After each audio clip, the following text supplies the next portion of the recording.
Sports on the Deals back at you here with another episode. Here to talk about Tyreek Hill and Kansas City trading him to the Miami Dolphins for 5 draft picks.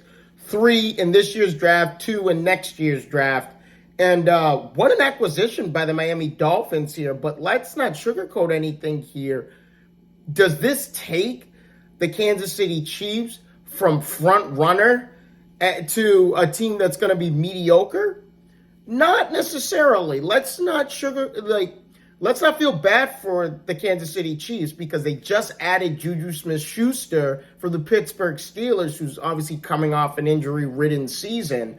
But with that being said, Kansas City is still the front runner in the AFC West, and they're one of the front runners in the AFC overall to win the conference and possibly make it to a third Super Bowl in in 4 or 5 years. So do not sleep. Do not sleep on the Kansas City Chiefs just yet here. They still have plenty of talent. McCole Hardman, remember they acquired Josh Gordon in the middle of the season last year.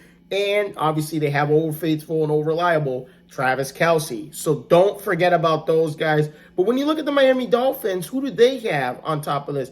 We know about them adding Cedric Wilson to the wide receiver core, and then they have Jalen Water, their rookie sensation, who had over 100 receptions, over 1,000 yards receiving, 6 touchdowns in his rookie season. So I think they're going to be I think Miami's going to be good, but they're only going to be as good as Tua Tagovailoa is at the quarterback position, which means he's got to stay healthy, number one, for the entire duration of the regular season and if they make the playoffs. And number two, the boys got to freaking throw the football. I know they've been more of a run-heavy kind of offense based off of Tua Tagovailoa's dual threat. You know, he can throw the football a little bit, but he's a dual threat quarterback who's going to run like your Lamar Jackson, like your Josh Allen. You know, a little bit of, our boy Patrick Mahomes does the same thing as well. So they're only going to be as good as Tua Tagovailoa. Don't forget about certain things in this aspect, because the assistant GM, Marvin Allen, used to be the director of college scouting for the Chiefs in 2013 to 2017. So don't forget that. Why do you think Tyreek Hill goes there? That's one of the reasons. The second reason is Tyreek Hill wants to be the highest paid wide receiver in NFL history. Of course, we know about Davante Adams, who just signed that 5-year, $142.5 million deal with the Las Vegas Raiders. It's averaging about $28.5 million a year, but that didn't even last an entire week. And Tyreek Hill goes with the 4-year, $120, averaging $30 million, $72 million of it's guaranteed. Why Tyreek Hill? Tyreek Hill is one of 4 wide receivers in NFL history to have at least 6 touchdown catches in his first 6 NFL seasons. The only other 3 wide receivers to do that, Randy Moss, Larry Fitzgerald, and Marvin Harrison. So very select company Tyreek Hill is in. The guy's had over 400 receptions since being in the league, over 6,500 receiving yards.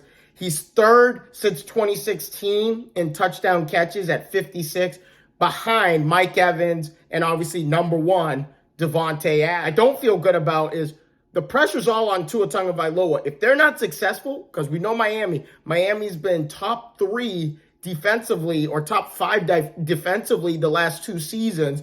They were tied with the NFL league leaders in the New England Patriots in interceptions 2 seasons ago. They were among the league leaders again last year in interceptions. It's like this defense is ready to not just contend in the playoffs, but to contend for a Super Bowl and possibly win a Super Bowl. But it's all on Tua Tagovailoa. There's so much pressure on this kid, it's not even funny now. Because if he can't do it this year with this wide receiver core and the tight ends and the running back game he's got going, I'm telling you, Miami's going to get rid of him. But with that being said, there's also other key additions Miami has made here. Obviously, we know about them adding the left tackle, Tyron Armstead. 5-year, $87.5 million, a little bit over $43 million is guaranteed. This is big for them. They need the offensive linemen. It's like what I was saying about Cincinnati, how many times Joe Burrow got sacked last year.